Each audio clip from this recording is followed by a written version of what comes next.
My channel business education हम में आपका स्वागत है। आज आपको फिर से लेकर आया हूँ नया interview of the very important interview है आज का, जिसमें आपको बताने वाला हूँ जो भैया हैं।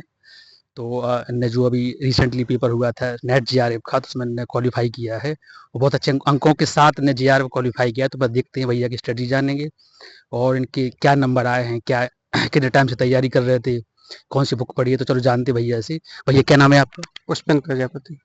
कहाँ से हो आप? मध्य प्रदेश छतरपुर लोकेश नगर। जी, जी, जी। तो मतलब आपका जो ये जीआरएफ हुआ है, तो ये कौन-सा अटेम्प्ट था, फर्स्ट के सेकंड?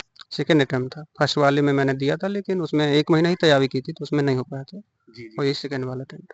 तो मतलब आप तैयारी कब से कर रहे थे जीआरएफ की? मैं 23 सितंबर से कर रहा हूँ, मतलब सितंबर महीने से तैयारी। जी, जी, जी। अच्छा, और मतलब कितनी क्या परसेंटाइल है, क्या है इसका? मेरा जीआरएफ में 198 नंबर, जिसमें 99.66 फर्स्ट रैंक के साथ जी, पास जी। किया मैंने जीआरएफ। जी, जी। और विषय सब्जेक्ट है वो जियोग्राफी है। अच्छा, वैसे आपका ज्योग्राफी है, ठीक है।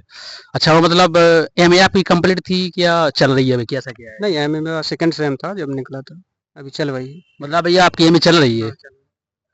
तो ये तो थोड़ी मतलब बड़ी मतलब अनफॉर्चुनेट बात है कि आपका चल रही फिर भी आपका जीआरएफ हो गया है। अच्छा, तो ये बताओ समय मतलब कि वैसे अगर कही जाए तो 1 साल, 2 साल के 6 महीने कितना टाइम आपको लगा है? मुझे 10 महीने। 10 हाँ, महीने। हाँ, 10 महीने। मतलब 10 महीना में आपने जीआरएफ निकाल दिया है पूरा। तो अच्छा, आप थोड़ी अपने व्यूअर को बताना चाहेंगे जो लोकल में तैयारी यहाँ कर रहे हैं, क्योंकि सब लोगों का सपना ये रहता है जीआरएफ नेट निकलना। आजकल तो काफ़ी क्रेज भी है, हुँ। जीआरएफ का इतना क्रेज है आज के टाइम पे कि सब क्वेश्चन ऑफिसर बनना वो अच्छी बात भी है। तो आप बस थोड़ी स्ट्रेटजी ये बता दें कि आपने पहले पेपर की तैयारी कैसे क्या की है, क्योंकि ये बड़ा चैलेंजिंग रहता है जी।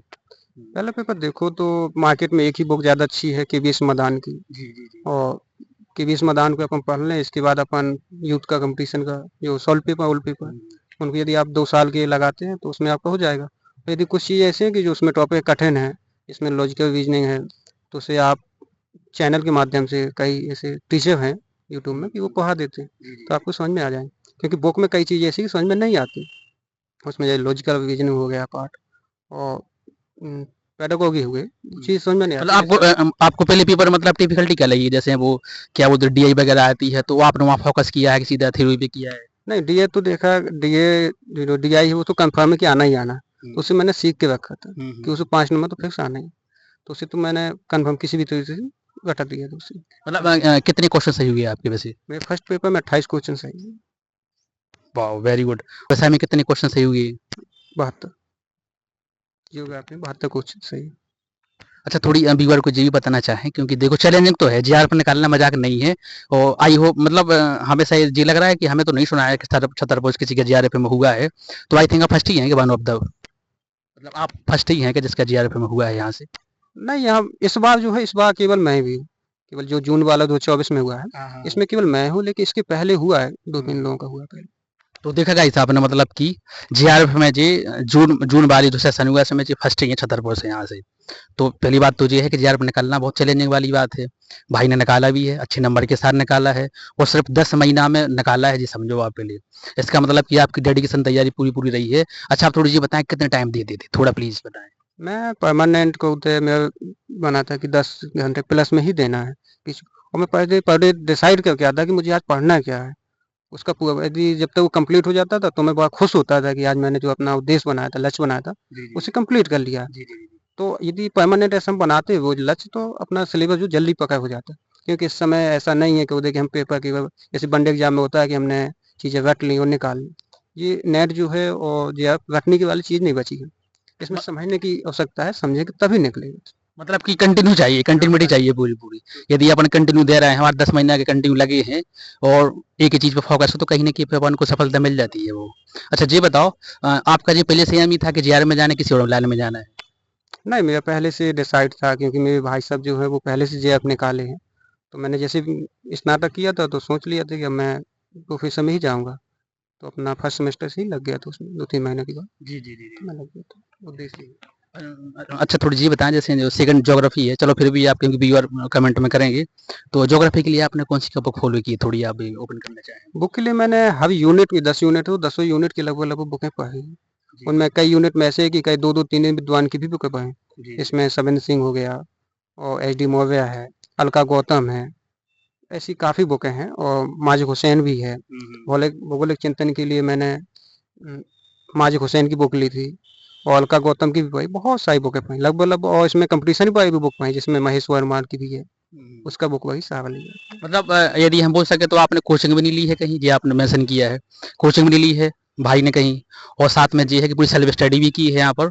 लेकिन आप थोड़ी ये बताना चाहें व्यूअर को कि एक्चुअल में यदि एक मतलब यदि लक्ष्य पे केंद्रित रहें पूरे, वो अगर टाइम पूरा 10 घंटा 15 घंटे दे रहे हैं तो वो सफलता प्राप्त की जा सकती है। एग्जाम्पल आपके सामने खड़ा हुआ है, तो थोड़ी अब व्यूअर को क्या बोलना चाहेंगे, वो क्या करें ऐसा? मैं ये कहना चाहूँगा कि एनपीआर का यदि हम फॉर्मूला करें, यानी पर डे हम नोट्स बनाएं, उनका रिवीजन करें और प्रैक्टिस सेट करें, तो किसी भी चीज़ को जल्दी पाया जा सकता है। मैं व्यूअर्स से यही कहना चाहूँगा कि यदि हम पर डे नोट्स बनाएं उनका, उन्हीं को रिवीजन करें और उनसे संबंधित ही क्वेश्चन के यदि हम रिवीजन्स मतलब प्रैक्टिस करें, तो ये बहुत जल्दी सॉल्व हो जाएगा। अच्छा, आपने जैसे चलो एक क्वेश्चन रिलेवेंट यहाँ हो ही गया है, कोई इस समय मतलब आपने पेपर सेट वगैरह लगाए क्या कि थोड़ी क्या सिस्टम? हाँ, मैंने ऑनलाइन के थ्रू भी लगाता रहा हूँ, एकेजा एकेडमी में, जो मेरा मेन बेसिक था उसके थ्रू लगाता रहा, और कुलदीप सर थे राजस्थान से, उनके भी लगाए, और बाकी ओल्ड पेपर तो था ही यूथ का, तो उसका हेल्प किया। मतलब जैसे ये क्वेश्चन और है कि पीवाई की थोड़ी हेल्प रहती है क्या? हाँ। पीवाईक्यू आपको ये बताएंगे स्टैंडर्ड कि कैसे पेपर के स्टैंडर्ड बन रहा, क्योंकि 2004 से यूथ में आते हैं, तो पहले पेपर बिल्कुल सिंगल लाइन आती थी, इस समय वो सिंगल लाइन नहीं है, बहुत लंबे लंबे क्वेश्चन आते हैं, और रटने वाले तो बिल्कुल नहीं, समझने वाले तो आपको बताएंगे कि पेपर का कैसे स्टैंड बन रहा है वह, और लगभग उसमें क्वेश्चन आते भी है उसी से घुमा फिरा के, वहीं से काफी क्वेश्चन आ जाते हैं। अच्छा जी बताओ, जैसे कि क्या नाम है, जो आजकल यूट्यूब का काफ़ी क्रेज रहता है, तो आई थिंक मतलब यूट्यूब का काफ़ी हेल्प रहती है, इस तैयारी भी नहीं रहती है क्या, कैसा? नहीं, बिल्कुल है, यूट्यूब में रहेगी यदि हम मैटर से संबंधित देखें, ऐसे क्योंकि यूट्यूब में इतना ज़्यादा का उधर मटेरियल है कि हम उसे छांट नहीं पाते। अच्छा। तो मैं चाहता हूँ कि उधर की जो अपना सिलेबस है उसे सामने रखें, उसमें जो चीज़ समझ में नहीं आवे उसे यूट्यूब में समझ, जी जी। उसमें एक ही दो टीचर को फॉलो करें, बहुत सारे नहीं तो टीचर हैं तो अपन भ्रमित हो जाते हैं, तो एक दो टीचर को अपना गाइड कर लें, उसी में पढ़ते हैं तो सफल हो जाए। तो देखा जाए, आपने देखा है छतरपुर से इकलौते हैं जी यहाँ से कि इनका जून में जीआरएफ पूरा क्वालिफाई हुआ है, अच्छे नंबर के साथ जे आए यहाँ पर हैं, और इतनी गजब इनकी परसेंटाइल है, और सिर्फ ओनली 10 महीना में ने जीआरएफ क्वालिफाई मतलब निकाल के अलग कर दिया है। तो मतलब वो भाई ने संदेश भी अच्छा दिया है कि यदि अपन डेडिकेट रहेंगे, एक चीज़ पे रहेंगे, फोकस रहेंगे और कंटिन्यूटी बना के रहेंगे पूरे, तो जीआरएफ नहीं आप आईएएस भी ले सकते हो, ऐसी कोई बड़ी बात नहीं है। तो लास्ट में आप ये कमेंट के लिए थोड़ा मतलब कि थोड़ा कोई मूल मंत्र हो तो आप देना चाहें तो दे सकते हैं। मैं ये कहना चाहूँगा कि एनआरपी का यदि आप उपयोग करें, जी जी। तो इसी सक्सेस का, क्योंकि यही मूल मंत्र है। आप जो पढ़ते हैं उसे लिखें भी, क्योंकि लिखने से ज़्यादा हमारी याददाश्त रहती है कि हमने क्या लिखा है, और कोशिश करें कि थोड़ा शॉर्ट नोट्स बनाएं, क्योंकि पेपर के समय पे शॉर्ट नोट बहुत काम आते हैं। जी जी। तो आप यदि एनआरपी का फॉर्मूला उपयोग करेंगे तो निश्चित तौर पर आपको सक्सेस मिलेगी।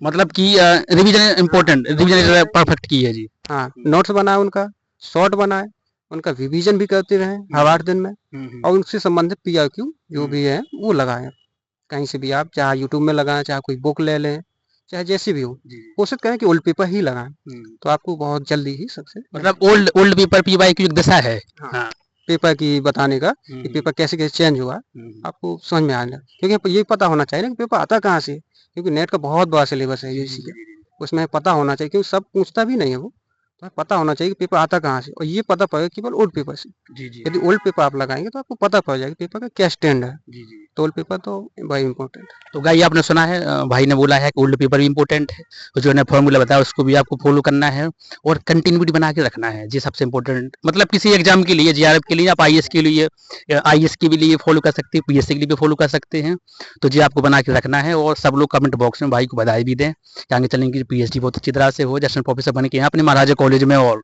ये बड़ी खुशी हो, तो इसके लिए बहुत बहुत धन्यवाद भाई।